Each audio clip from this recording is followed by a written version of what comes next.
Subject కి ఒక teacher ఉంటారు, అన్ని సబ్జెక్టులు నన్ను చదవమంటారు. ఇంత చిన్న బుర్రలో అన్ని ఎలా నింపాలి? Class work, home work, fair notes అంటారు. సబ్జెక్ట్ కి 3 బుక్స్ పెట్టి బ్యాగ్ నింపుతారు. ఇన్ఫాక్ట్ నా బరువు కన్నా నా బ్యాగ్ బరువే ఎక్కువ.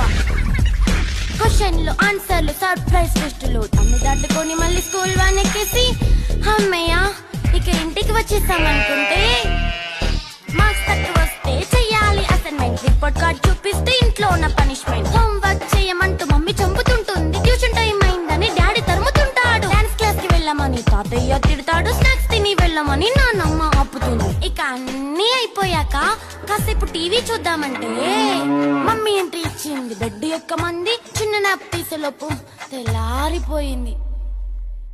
అయ్యో మళ్ళీ మొదలు ఈ స్కూల్ కష్టాలు.